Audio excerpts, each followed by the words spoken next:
안녕하세요. 김철호입니다. 2022 지방자치행정론 제4장의 두 번째 강의 동영상을 올려드리도록 하겠습니다. 화면 공유할게요. 전체 화면으로 가겠습니다. 하루 생활과 관련해 가지고 스마트폰, 수돗물, 도로까지 했는데 오늘은 음식점과 정부는 무슨 관련이 있는가 한번 살펴보도록 하겠습니다. 우리가 매일 먹고 마시는 음식점은 완전히 시장에서 돌아가는 것 같은데 여기에도 정부가 관여되고 있는가 하는 것이죠. 음식점의 종류를 살펴보면 음식점의 종류는 식품위생법이라는 곳에서 규정을 하고 있습니다. 그래서 이런 모든 식품위생법, 행정부가 다루는 법률을 다 행정법이라고 하는 거예요. 그래서 행정법이 따로 있는 게 아니고 헌법에 따라서 정부가 행정과 관련된 일을 수행하는 데 근거가 되는 법률을 다 행정법이라고 해요. 그러니까 행정법의 대표적인 게 식품위생법이 되겠습니다. 이 식품위생법에 따르면 음식점은 일반 음식점과 휴게 음식점으로 나뉩니다. 일반 음식점은 한식, 중식 뭐 이렇게 나뉘고요. 휴게 음식점은 편의점, 슈퍼, 여기도 이제 휴게 음식점에 들어갑니다. 그래서 이런 휴게 음식점으로 영업 허가를 받으면 주류를 판매하는 것이 금지되어 있습니다. 그러니까 안주를 주면서 술을 먹을 수 있도록 하는 이런 것들은 안 된다는 것이죠. 휴게 음식점은 여기는 그냥 봉지에 싸가지고 사가는 것만 허용이 되는 것이죠. 물론 그 앞에 이제 편의점 앞에 파라솔을 놓고 거기서 먹기도 하는데 그거는 이제 본인이 사다가 본인이 그 장소에서 먹는 것이기 때문에 주류를 판매하는 거이라고 볼 수는 없습니다. 그 다음에 주점은 유흥주점, 단란주점 이렇게 구분이 되어 있습니다. 그래서 우리가 이야기하는 단란주점은 도우미, 유흥접객원이 활성화할 수 없는 곳을 단란주점이라고 하고 그것이 되는 곳은 유흥주점이 되겠습니다. 그 다음에 일반 음식점을 예로 한번 봅시다. 일반 음식점은 신고제, 즉, 앞에도 인가제, 신고제 이렇게 나왔는데, 신고제는 일정한 요건만 맞추면, 신고만 하면, 내가 잘못한 게 없으면 무조건 받아주게 돼 있는 게 신고제예요. 반면에 허가제는 아무리 요건을 다 갖추었다 할지라도, 정부에서 허가를 안 해주면 안 되는 그런 것들이 있어요. 그러면 허가제, 그리고 인가제는 교육시설 이런 것들 인가제라고 하는데 일정 기준에 맞고 또 그 허가와 신고 중간 정도의 규제가 되는 곳이 인가제 이렇게 되어 있습니다. 그러면 일반 음식점을 차린다고 했을 때 우리는 먼저 어디를 가야 되느냐? 시군구청에 있는 영업신고 할 수 있는 데를 가야 됩니다.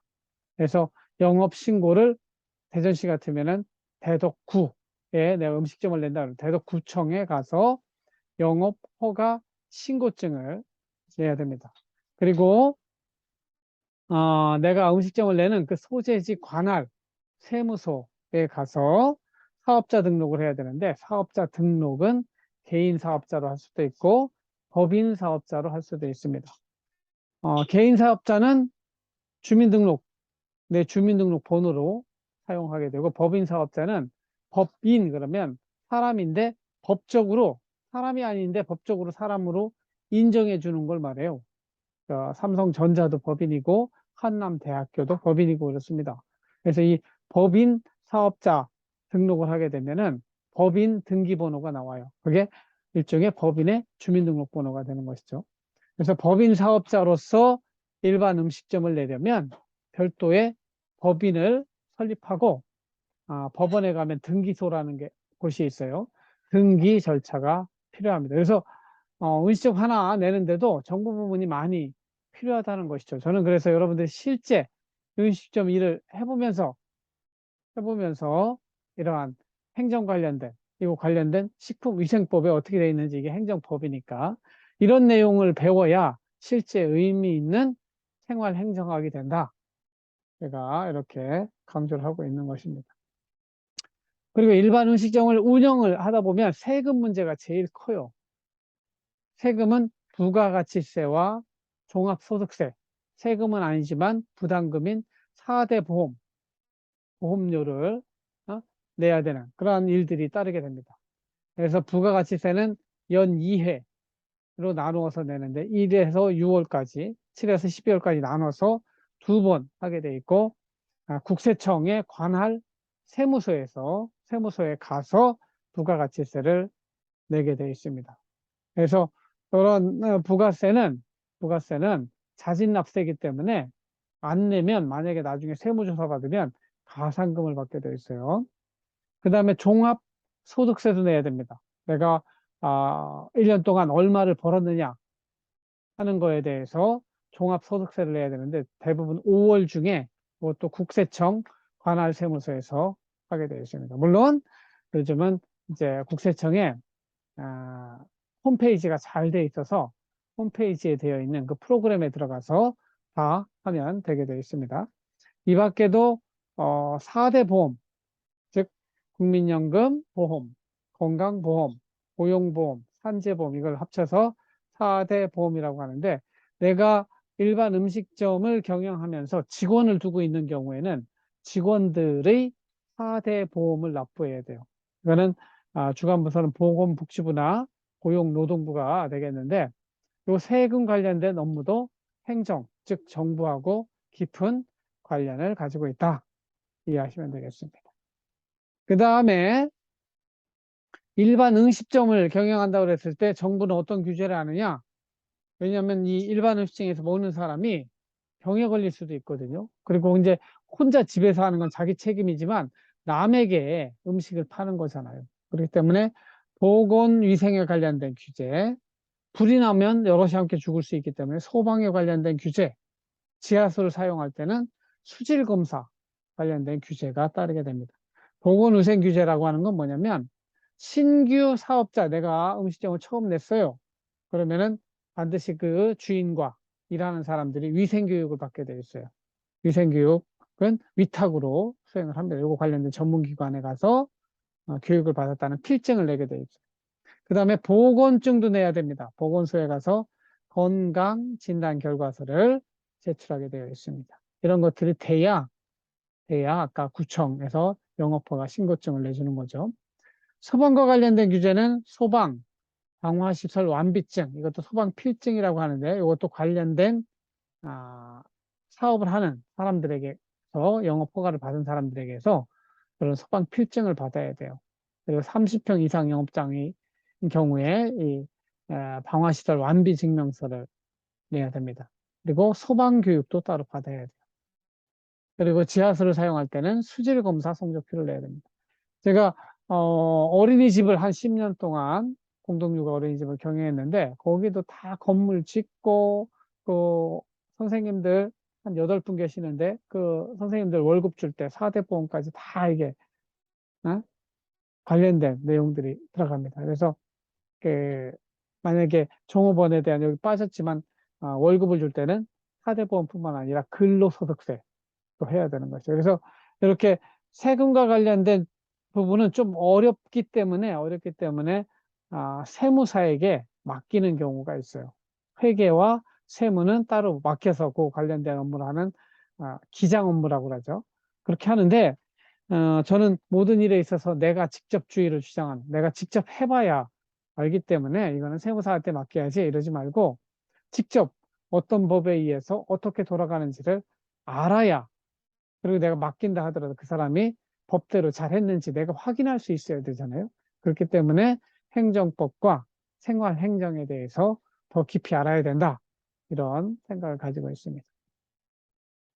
우리가 타고 다니는 자동차와 정부는 무슨 관련이 있는가? 그냥 차 사가지고 붕붕 타고 다니면 되는 거 아니냐? 그렇지 않습니다. 자동차의 생산과 판매는 거의 시장 자율로 합니다. 현대자동차가 만들고, 기아자동차가 만들고, 쌍용자동차가 만들고 이러죠. 그래서 자동차의 생산, 제조는 민간 기업에서 자유롭게 하는데, 여기도 대한민국 전체에 영향을 미치잖아요. 일자리 정책에도 영향을 미치고 노조 관련된 것도 있고 이런 사회에 영향을 미치는 요인이기 때문에 중앙정부에서 자동차 생산, 제조 관련된 산업 정책을 하고 보조금을 주기도 하고 이렇습니다. 이거는 산업통상자원부에서 담당하죠. 그 다음에 제조업 관련된 여기서 이제 공장이 돌아가면 또 환경을 오염시킬 수 있잖아요. 이거 환경 규제는 중앙정부의 환경부에서 그 관련된 규제를 담당하게 되어 있습니다. 그러면 내가 자동차를 누구에게 구입을 했어요. 현대자동차 가서 현대자동차 하나 샀어요. 그럼 그 마음대로 타고 다닐 수 있느냐? 아니에요. 번호판이 달려 있어야 되잖아요. 번호판 그냥 주는 게 아니에요. 세금 다 내야 되고 관련된 행정 절차를 마쳐야 번호판을 받을 수 있어요. 그래서 차량 등록을 해야 되는데 요거 관련된 행정법은 자동차 관리법이에요. 그래서 차량 등록 사업소에 가서 하면 돼요. 대전시는 저기 무슨 체육관 여기 1층에 있습니다. 특광역시장 도시사가 관할하는 차량 등록 사업소에 가서 차량 등록을 해야 되는 겁니다. 그리고 구입시, 차량 구입시에는 개별 소비세, 교육세, 부가가치세 이런 것들을 내야 되는데 이거는 매매 시에 차를 파는 사람들이 세금에 포함해서 간접세라고 그러죠. 간접세는 포함해서 하기 때문에 이 세금을 직접 내는 것 같이 느껴지지가 않습니다.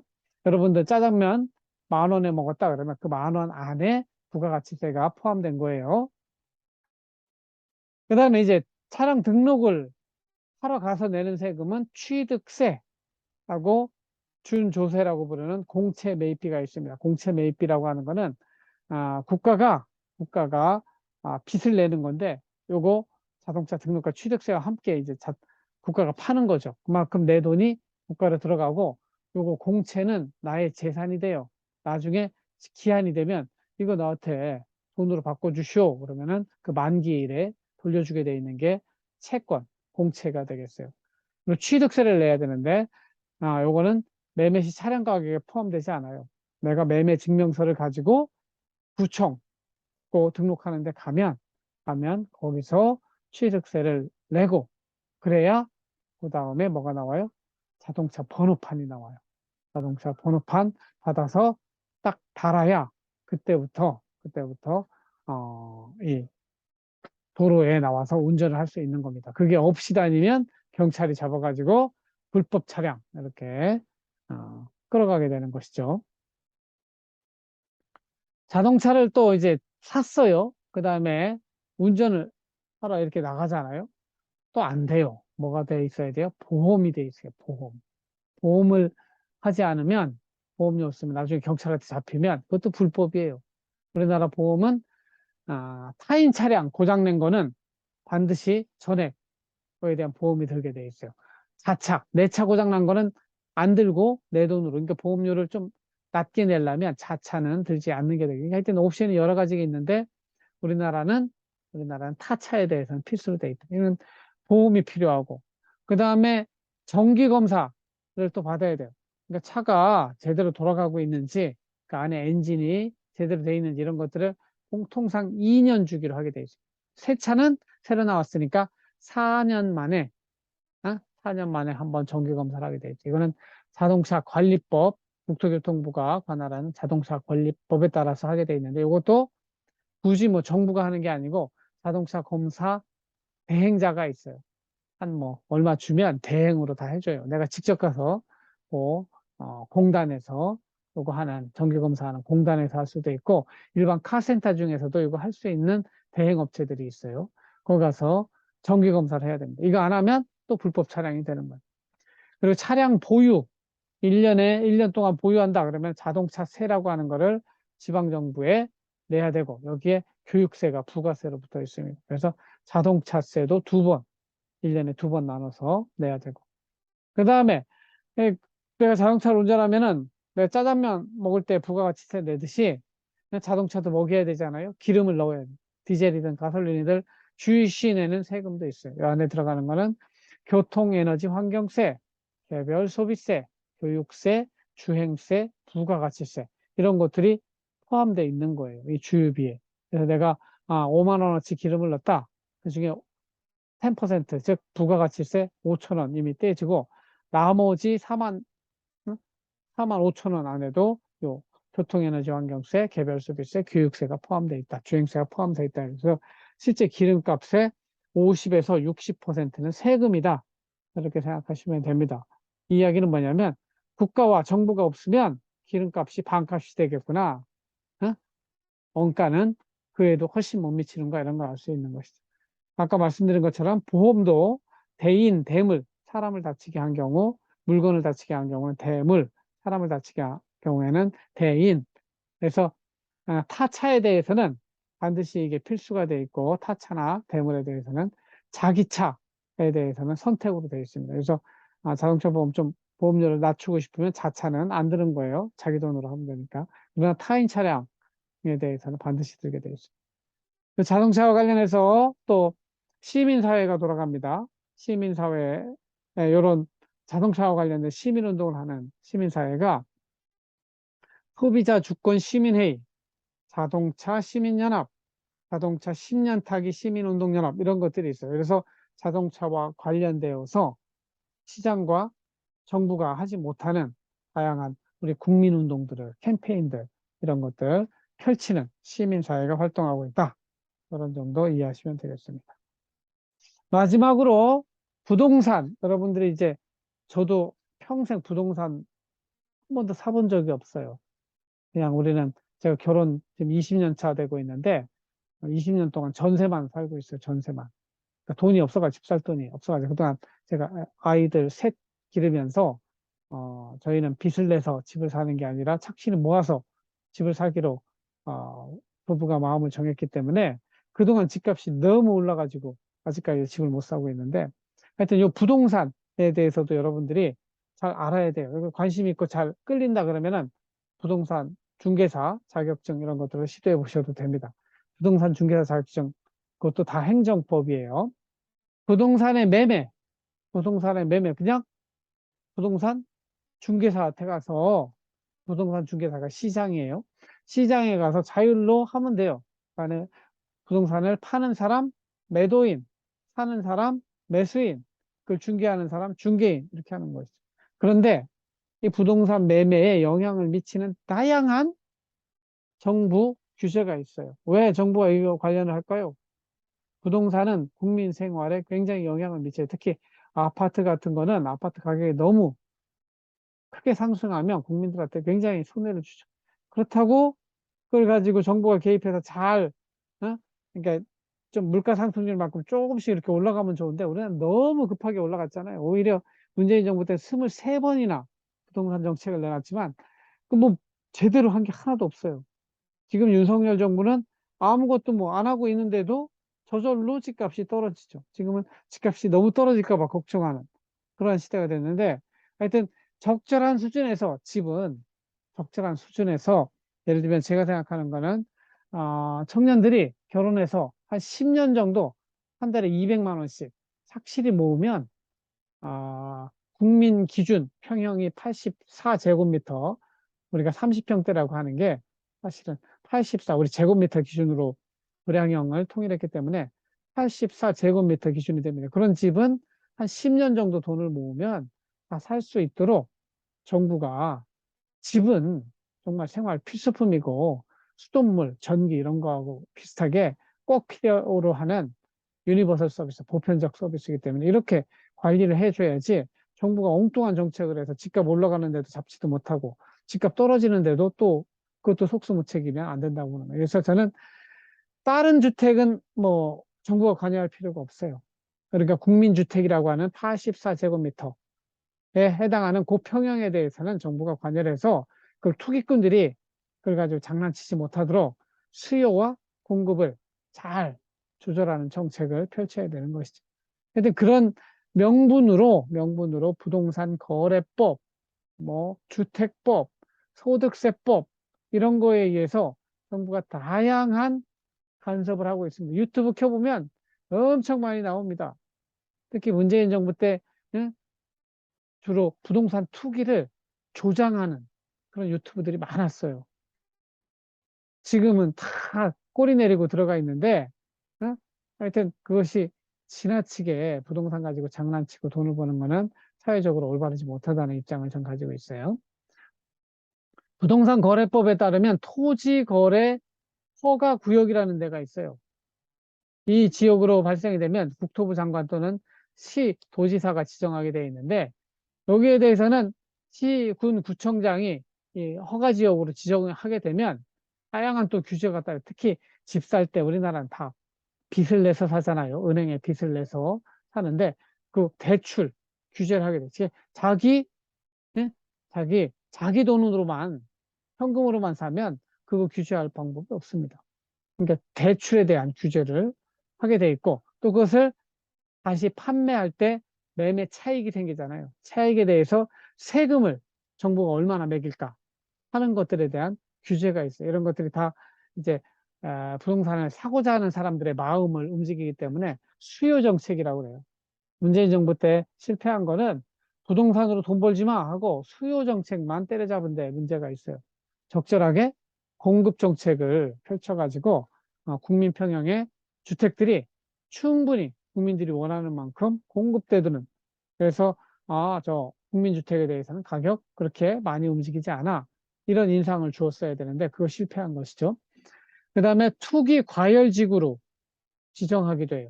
주택법에 따라서 국토부 장관이나 시, 도지사가 지정하고 주택가격 상승이 현저히 높은 곳은 분양권 전매 제한 5년이 들어갑니다. 무슨 얘기냐면 못하는 건 아니에요. 어?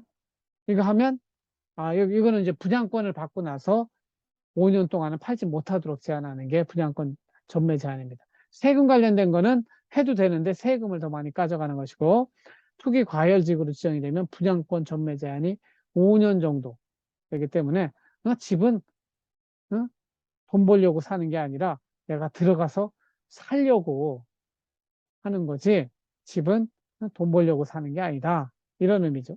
그래서 분양권 전매 제한이 5년 정도 들어가고 투기 지역으로 지정이 되면 이 소득세법은 세금을 기획재정부 장관이 관할하니까요.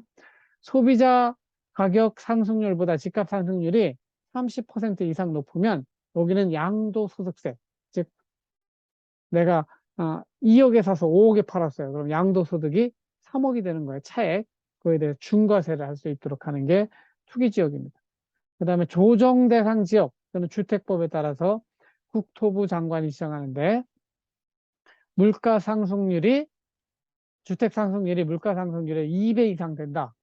이런 지역에 대해서는 국토부 장관이 조정 대상 지역을 지정할 수 있어요. 여기 가면은 청약 경쟁률이 5대1 이상 된다. 그러면 이게 이제 대출 규제예요. LTV, Loan to Value Ratio. 주택담보대출 시 담보 비율 인정을 60%밖에 안 해준다는 것이죠. 그래서 이게 10억 원 아파트다 그러면은 최대로 6억 원까지밖에 대출 안 해주는 거예요. 나머지 4억 원은 네 돈으로 사.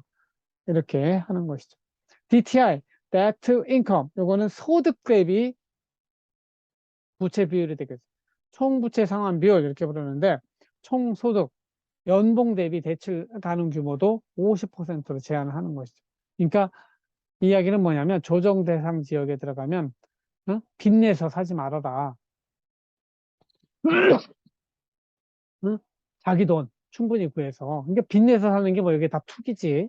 그래서 빚내서 사서 오르면 또 팔고 나가고 이런 사람들 지금 부동산 가격이 하락하고 있기 때문에 거의 그 젊은 사람들 중에 그렇게 영끌한 사람들이 있어요. 자기 돈 하나도 없는데 모든 금융기관에 가서 부채를 끌어가지고 집 산 사람들이 있거든요. 그렇게 영혼까지 끌어다가 산다고 해서 영끌이라고 하는데 지금 그 사람들이 굉장히 힘든 시기가 왔습니다.